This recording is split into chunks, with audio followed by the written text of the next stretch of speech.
Bago ko simulan ang kwento, dalangin ko sa ating Panginoon, bigyan nawa tayo ng proteksyon, lakas, at yakapin yung mga taong nagdurusa. In nomine Jesu Christe. Amen.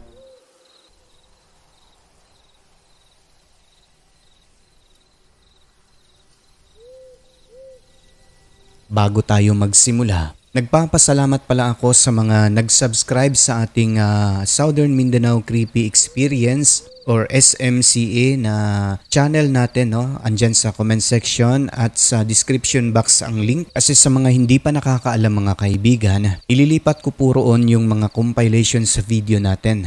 Doon nyo na po maririnig ang mga mahahabang kwento. Kaya sa mga hindi pa nakapag-subscribe, ayan, naanyayahan ko kayo, mag-subscribe kayo, lalo na yung mga mahihilig sa mahahabang kwento kasi umaabot ng 3 to 5 hours yung mga videos na i-upload natin doon. So yun lang po, ang link ay nandyan lang sa baba. Maraming salamat ulit and God bless you all.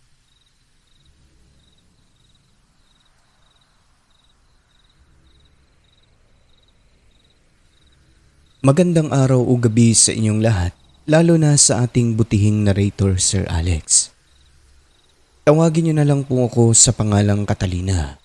Nais ko lang ibahagi itong mga karanasan ko sa aswang at iba pang nilalang noong mga panahong ako'y maliit na bata pa lang. Isali na rin po natin bilang bonus story ang nakakapangilabot na kwento ng aking tiyahin tungkol sa karanasan ng pamilya nila. Lubos kong ikakagalak Sir Alex kung mapansin man ang mga kwento kong ito at maibahagi rin sa channel nyo. Sisimulan natin sa bahay ng lola ko. Itong bahay na ito Sir Alex sa probinsya ay tinayo pa ng great-grandparents ko. 2 palapag at medyo may kalakihan. Pinastila ang disenyo, ang bintana ay hihilahin. Ang tawag naman po rito ay kapis type window. Walang binago sapagkat may sentimental value po ang bahay na yon. Inaalagaan talaga nila mama kahit luma na upang hindi masira kahit lumipas ang mahabang panahon. Dati ay doon talaga kami nakatira Sir Alex. So alam kong maraming kababalaghan sa bahay na yon. Noong ako'y 5 o 6 na taong gulang pa lamang kung hindi nagkakamali, sa kwarto ako ng aking mga magulang natutulog. Katabi sila syempre. At kung minsan, sa kapatid ko naman na babae sa kabilang kwarto. Unang karanasan. Isang gabi noon kung kailan tulog na ang lahat. Natatandaan ko pa bumangon ako sa higaan dahil nais kong makatabi ang aking kapatid na babae sa pagtulog. So pumunta ako sa kwarto niya nang dahan-dahan pagkatapos ay mahinahon kong binuksan ang pintuan. Pagpasok sa loob, para bang ang lamig-lamig ng kwarto niya na kakaiba talaga sa pakiramdam. Noong sinarado ko na ang pintuan, habang nakatingin sa higaan ni ate, wala naman akong makita gawa ng malauling sa dilim. Ngunit maya-maya noon, may dahan-dahan na rumehestro sa aking mata sa higaan niya. Parang mga matang binuka. Tapos dahan-dahan ay nagiging parang figura talaga siya ng isang hindi ko pumawari kung tao ba o kung ano na nakangiti pa sa akin at pakurap-kurap ang mata. Sa takot kasi alam kong hindi ko kapatid yun, napatras ako Sir Alex at dahan-dahan na binuksan ang pintuan pagkatapos ay dali-daling bumalik sa kwarto ng aking mga magulang. Kinabukasan nang sabihin ko kay mama at papa tapos sa ate ko, nanlaki ang mata nila gawa ng wala naman daw tao sa kwarto. Si ate ay kakarating lang sapagkat doon siya natulog sa bahay ng aming pinsang babae. Sabi naman nila mama, namamalikmata lang umano ako noon pero sagot ko hindi dahil nakita ko talagang merong nakaupo sa kama ni ate. Alam ko sa aking sarili na hindi ako namalikmata. At lalo nang hindi pa naginip. Simula noon, hindi na talaga ako natutulog doon. Yung ate ko naman kalaunan, natakot din dahil maging siya nakaranas ng paranormal sa kwarto na yon. Ayon sa kanyang kwento, isang beses nakaramdam siya na parang may dumampi sa batok niya. Gumalaw din yung buhok nito nung minsang nakaharap siya sa salamin at nagsusuklay. Ito naman po ay isa sa hinding-hindi ko makakalimutan na karanasan sa bahay na yon. Siguro mga 7 o 8 taong gulang ako nito. Kumakain ang mga magulang at kapatid ko noon sa baba. Ako kasi Sir Alex, mabilis lang kumakain sapagkat inuuna ko ang laro. Kapag gabi naman, inaabangan ko yung palabas sa TV at yung TV namin ay nasa 2nd palapag kaya hayon. Mabilis akong natapos sa pagkain namin ng hapunan at dali-dali nang umakyat sa 2nd palapag ng bahay para manood ng paborito kong palabas. At habang nanonood, maya-maya ay nakaramdam ako ng pangilabot sa buong katawan nang hindi ko alam kung ano ang dahilan. Hanggang sa maramdaman ko, sir, na parang may nakamasid sa akin. Pagkalingon ko sa may bintana, ilang di pa ang layo mula sa aking kinauupuan. Dito, pakiramdam ko lumulutang ako sa sobrang kilabot. Paano kasi? May taong nakadungaw sa bintana na yon. Natingin ko ay isang lalaking kulot at buhaghag ang buhok na nakatitig sa akin. Labis akong kinilabutan nun, Sir Alex, sapagkat yung mata nito ay pulang-pula. Parang nabalot sa putik ang mukha, tapos may bahid ng dugo. Ako na naninigas at halos hindi makagalaw. Sinubukan kong pinikit ang mata at bumalik sa panunood ng TV sa pagbabaka sakaling maglalaho lang din ito. Ngunit pagtingin ko ulit sa bintana na yon, nandoon pa rin yung lalaki at titig na titig sa akin. Tapos nakangiti at yung bunganga niya ay sobrang pula na parang nagmumug ng dugo. Sa puntong yon, sa kadahilan ng hindi ko na matiis ang aking hilakbot, bigla akong tumayo. Tumakbo papunta sa parents ko na kumakain sa kusina. Pagkatapos ay mangyak-ngyak na sinabi ang aking nakita. Dali-dali naman na umakyat ang aking tatay na may dalang baril. Ngunit pagdating doon ay wala na ang mukha sa bintana. Hindi rin nila masabing na malikmata lang ako buhat ng yung bintana, sir. Pagka-check ni Papa, may bahid talaga ng mga putik na ang baho pa ng amoy. Hinala nila, aswang yung dumungaw doon kasi yung mga karatig lugar namin doon ay maraming sinasabing mga pamilyang nagmumula di umano sa mga lahi ng aswang. Sa paglipas ng panahon, umalis kami sa bahay na yon dahil nakabili ang tatay ko ng lupa at tinayuan namin ng maliit na tahanan.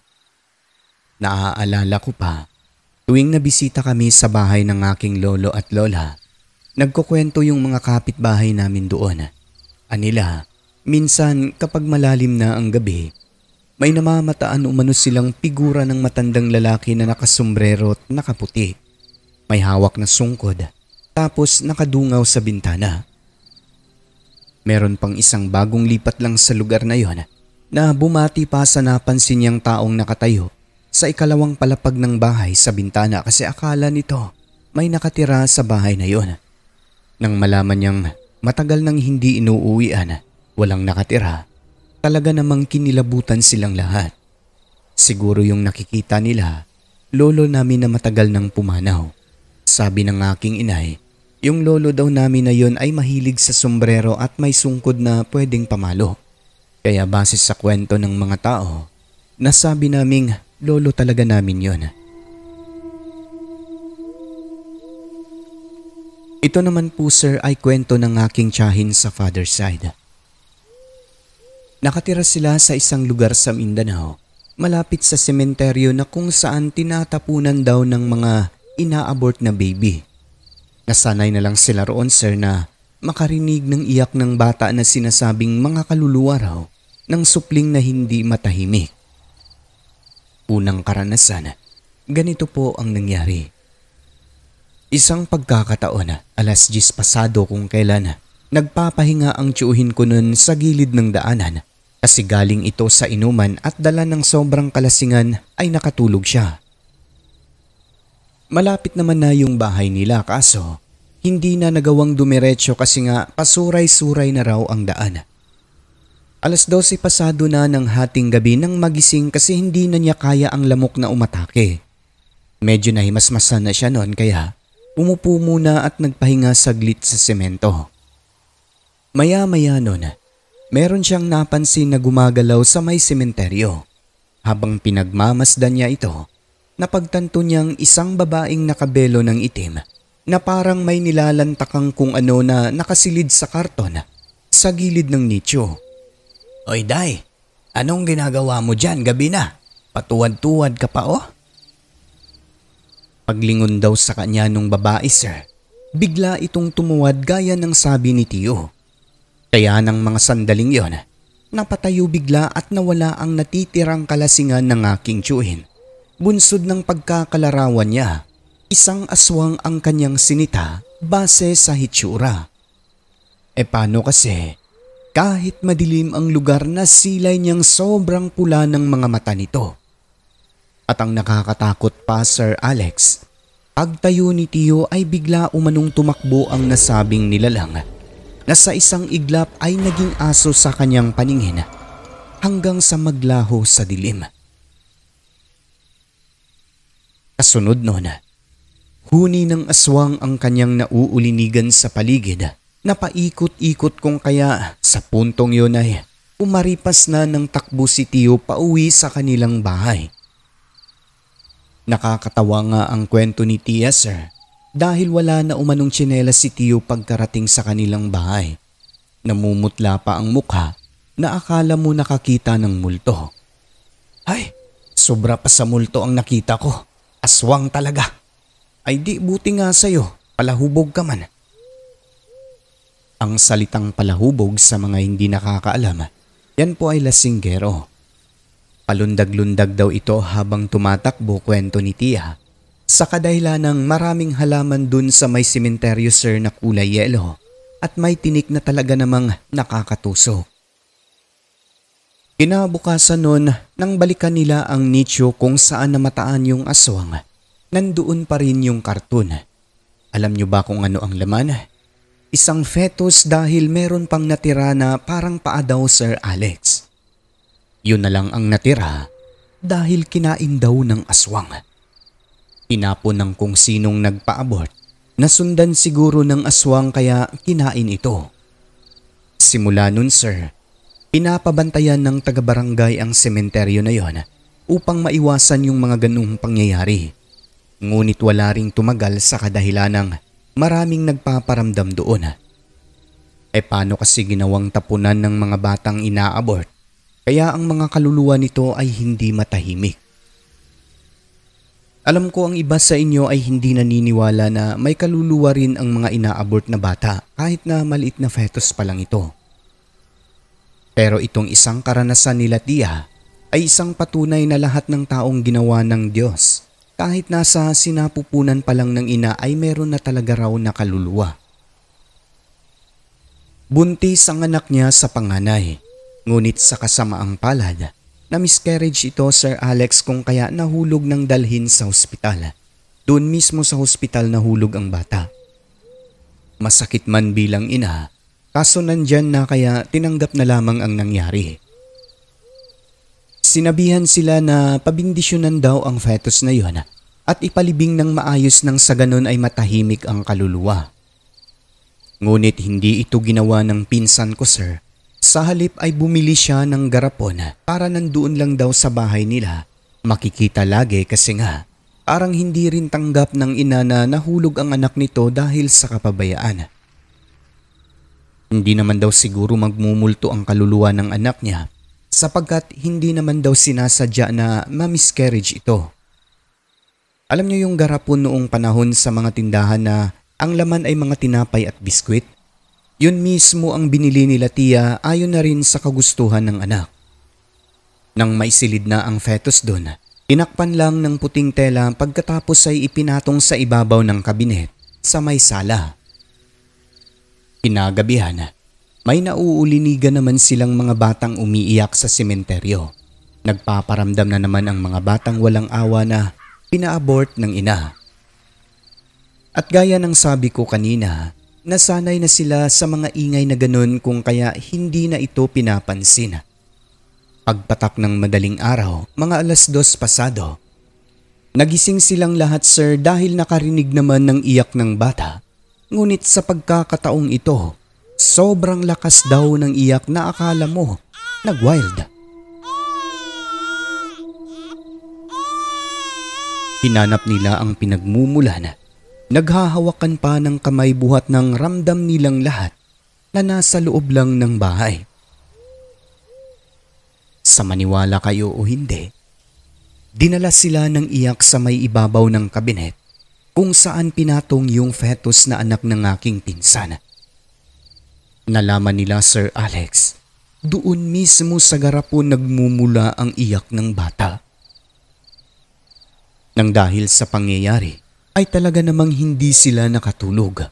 Hindi umano tumigil ang iyak kahit na nagdadasal na silang lahat. Pero noong nagsalita umano ang aking pinsan, dahan-dahan na tumahan yung iyak. Tumahimik ito ng tuluyan noong kinausap na ng aking pinsan hawak-hawak ang garapon at sinabing patawarin siya. Pagkatapos ay nangakong pabibindisyonan at ipapalibing ng maayos. Sa maniwala kayo o hindi, talagang naglaho ang iyak ng bata. Nang dahil sa kaganapan na yon, mga nasaksihang bagay na hindi ordinaryo. Yung mga batang na-abort ay meron talagang kaluluwa.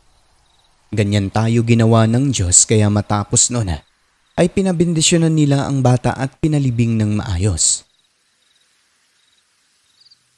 Hindi man kapani-paniwala ang kwentong ito Sir Alex, ngunit ang pangyayari na yon ay base po sa tunay na kaganapan. Kaya sa maniwala kayo o hindi, nasa sa inyo na po yan.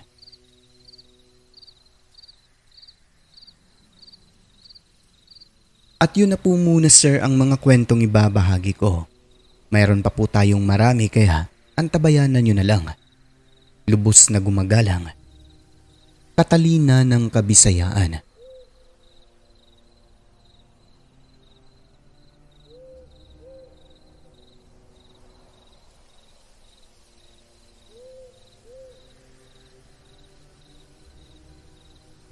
Magandang araw o gabi sa inyo Sir Alex. Ako nga pala si Panyang. Ibabahagi ko lang itong nakakapangilabot naming karanasan sa aswang. Nangyari ito noong mga panahong nagdadalang tao ako hanggang sa maipanganak ang una naming supling.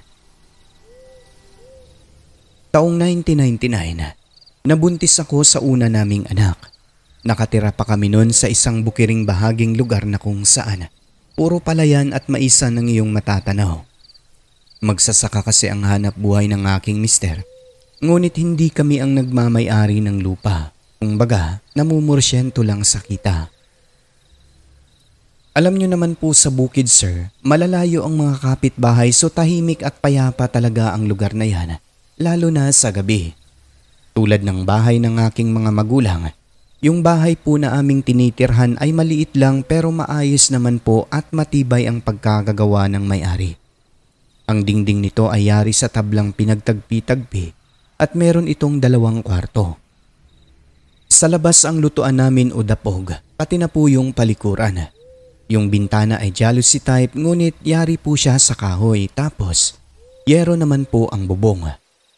Madilim lang pagsapit ng gabi buhat ng wala po kaming kuryente at ang gamit lang namin doon ay lamparang digaas. Naniniwala talaga ako sir sa sinasabi ng aking inay, mga laging bilin niya, na kapag may buntis, meron talagang aswang na bibisita tuwing gabi kaya naman. Nagsecure talaga ako ng arenola sa kwarto para hindi nalalabas ng bahay kapag makaramdam ng tawag ng kalikasan.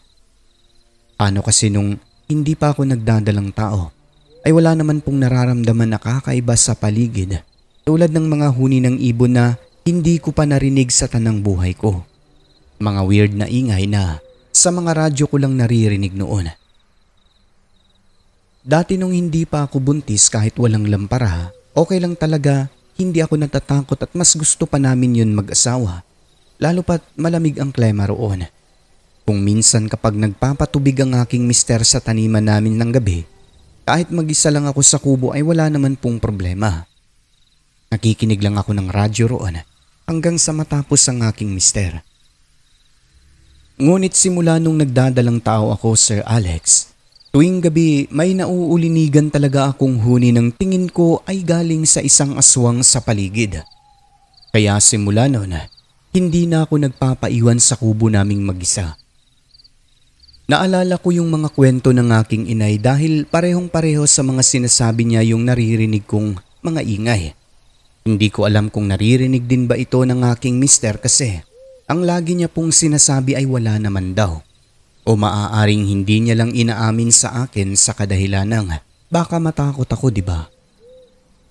May mga pagkakataong magugulat na lang gawa ng yung mga dahon ng puno ng saging namin sa gilid ng tahanan ay bigla na lang pong mag-iingay na parang hinampas ng kung sino. At kung minsan naman, makikita na lang namin sa umaga bali-bali na ang mga dahon ng isang puno na animoy dinapuan ng mabigat na kung anong nilalang. Hindi mo masabing manok lang o paniki kasi bali-bali talaga. May mga pagkakataon din naman, Sir Alex, na magigising ako ng hating gabi sa kadahilan ng parang may naglalakad sa bubungan kaya ginigising ko talaga ang aking asawa. Di, ang ingay ng bubong mo. Ay wala yan, pusa lang yan. Matulog na tayo, Panyang. Sabay akap nito sa akin. Tinitiis ko na lang, Sir Alex, kasi alam ko namang matapang din ang aking asawa. At alam ko ring hindi makakapasok sa bahay ang aswang kung aswang man yun. Buhat nang wala naman pong butas doon lalo na sa aming kwarto. Noong kabuanan ko na, sir, sinamahan ako ni mama at nakakabatang kapatid na babae para may makatulong sa bahay at para mabantayan na rin ang aking sitwasyon. Gawa ng unang pagbubuntis ko pa lang noon. So lahat ng mga na-experience kong nakakatakot doon ay kinuwento ko po sa aking inay. Tugon nito, sir, aswang daw talaga ang mga naririnig ko at nararamdaman sa paligid.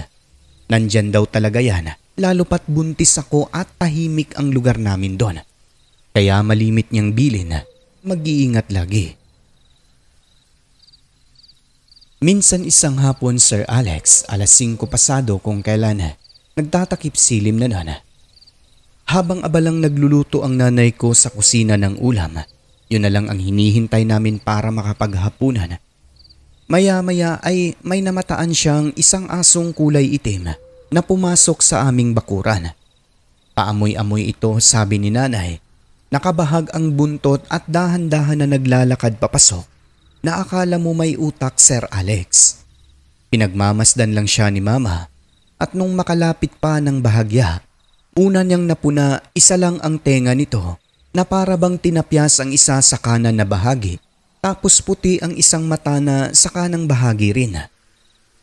Sa isip-isip ng aking nanay, baka asong ulol at baka makakagat sa isa sa amin doon kung kaya. Ang ginawa niya, sir, dahil meron siyang pinapakuloang tubig nun sa takori, naglagay siya sa tabo pagkatapos ay sinabuyan ang aso. Natamaan ito sa harapang paa kaya napakaripas ng takbo pabalik diretso sa maisan. Kumukulo ang tubig na yon, ngunit sabi ni mama, hindi man lang lumikha ng ingay ang aso na animoy tiniis ang kumukulong tubig. Ngunit base sa reaksyon, nasaktan daw talaga ang aso kasi kumakaripas ng takbo, tuloy-tuloy hanggang makapasok sa gitna ng maisan. Kinagabihan 12:00 pasado, binato yung dapog namin. Hindi namin alam kung sino ang may gawa basta bigla na lang may tumatama roon. Pagkalipas ng mga ilang araw noon, 4:00 pasado ng hapon, may napansin si mama na isang matanda, sir, na huminto sa tapat ng bahay namin na mayroong bitbit na konting kumpay sa sako. Nilapitan ito ng aking inay para magtanong-tanong lang sana. Lahat kasi ng magsasaka sa lugar kilala namin ang mukha. At yun na nga po, sir, tatanungin niya sana kung taga saan ito, subalit lumalapit pa lang ang aking inay. Sobrang sama raw ng tingin nito sa kanya kaya hindi na lang siya nagsalita. Pagkatapos ay umalis ang matanda, ngunit bago ito makalayo ay nagbato pa ng masamang tingin. Inilabutan ng aking nanay, sir, dahil aniya meron siyang napansin sa wangis ng matanda. Paano kasi naalala niya ang itsura ng asong minsang pumasok sa aming bakuran na kanyang sinabuyan ng kumukulong tubig. Tulad ng aso na yon, isa lang ang tenga ng matanda, yung kanang bahagi ay wala na para bang tinapyas, pagkatapos ay puti rin ang isang mata. At eto pa, animoy napaso ang isang kamay. Nang dahil doon ay agad na sumagi sa utak ng aking nanay na maaaring ang aso at ang matandang yun ay iisa, na malamang sa malamang isa itong aswang. Kaya mag-iingat ka lagi, anak. Matagal na yang nakasubaybay, gahanap ng tiyempo yan. Uwi na lang siguro tayo, ma. Mabuti pa nga.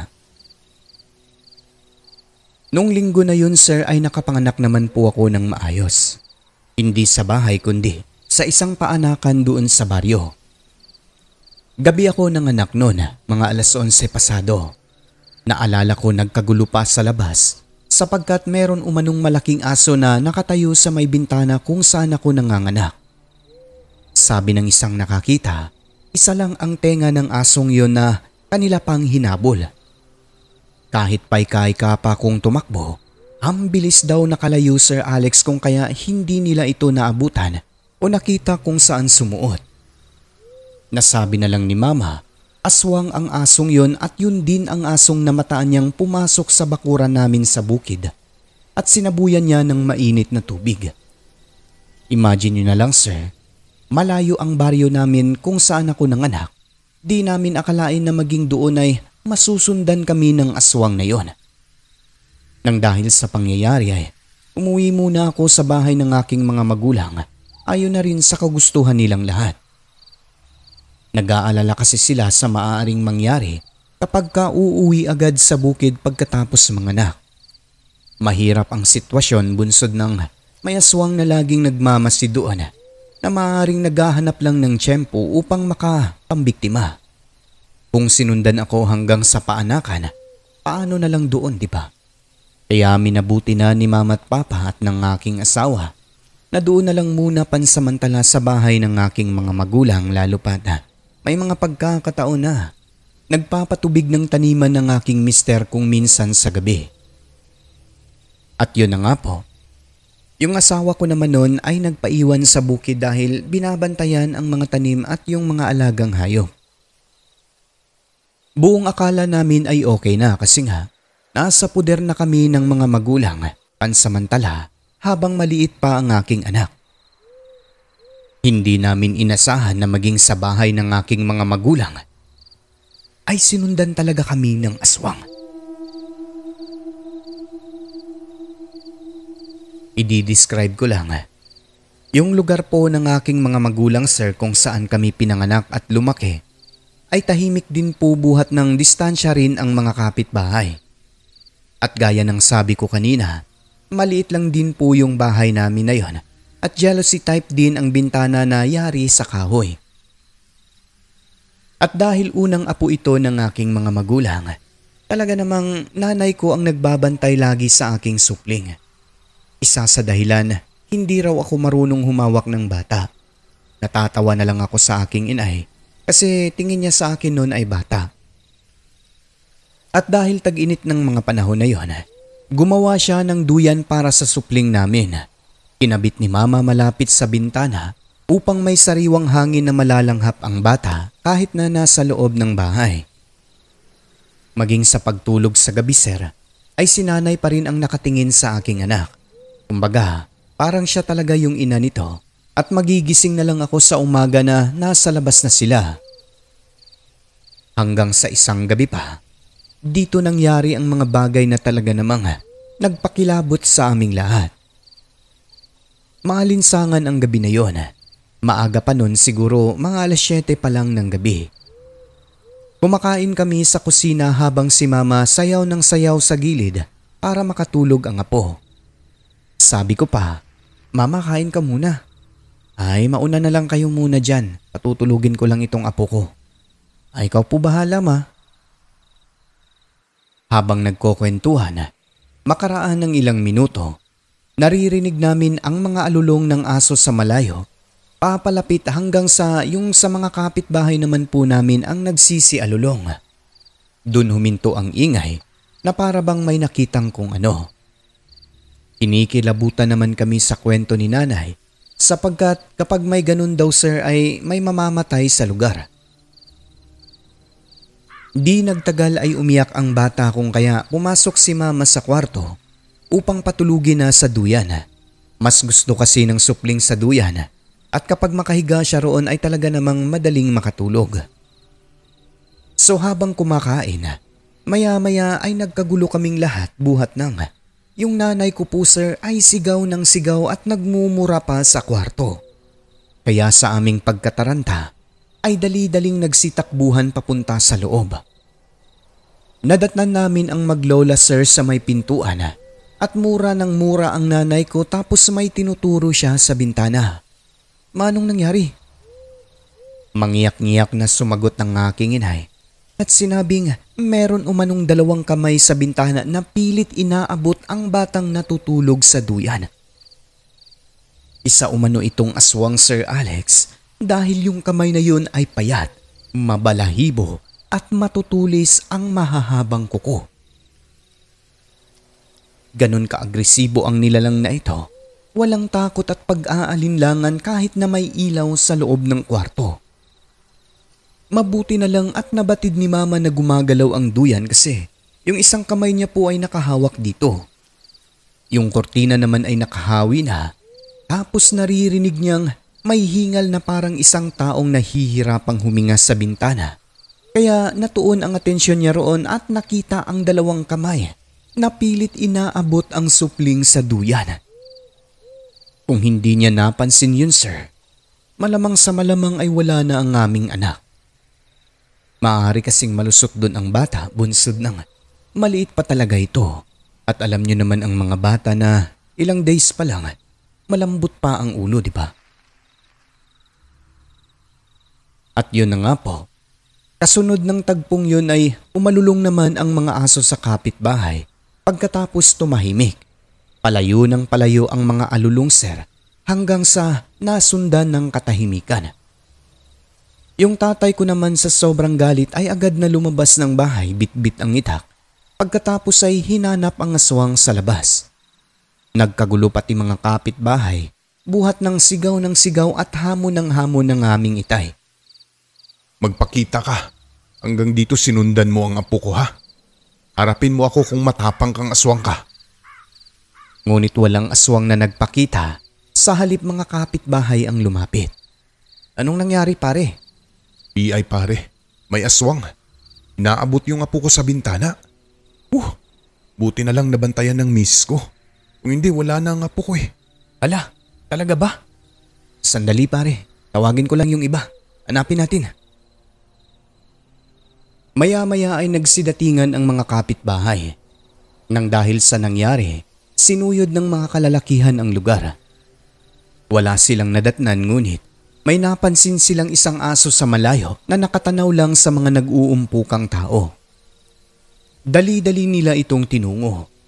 Animoy may utak ang aso na yon sapagkat nang makitang papalapit ang mga taong may dalang sulo at itak, agad itong kumaripas ng takbo papunta sa kakahuyan kung saan wala ng kabahayan.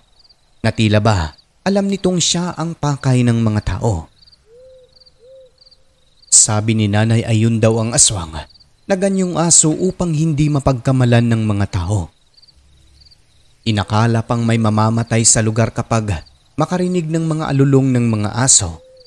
Hindi pala kundi isa ng aswang na naghahanap ng tamang tiyempo para makuha ang bata.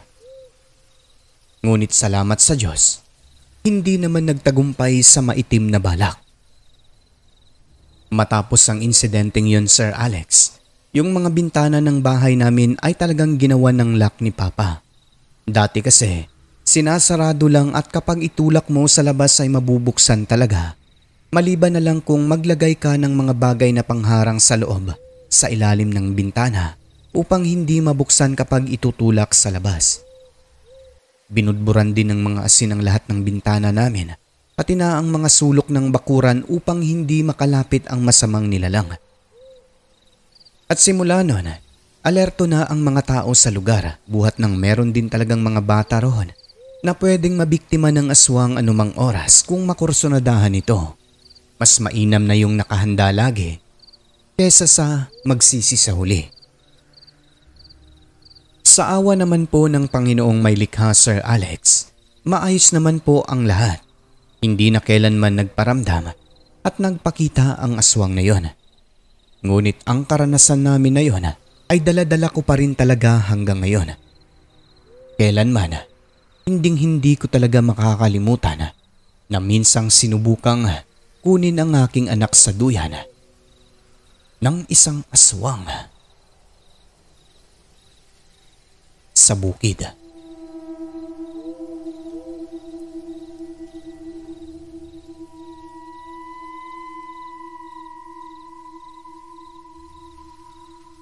Hanggang sa muling kwento, Panyang ng Mindanao.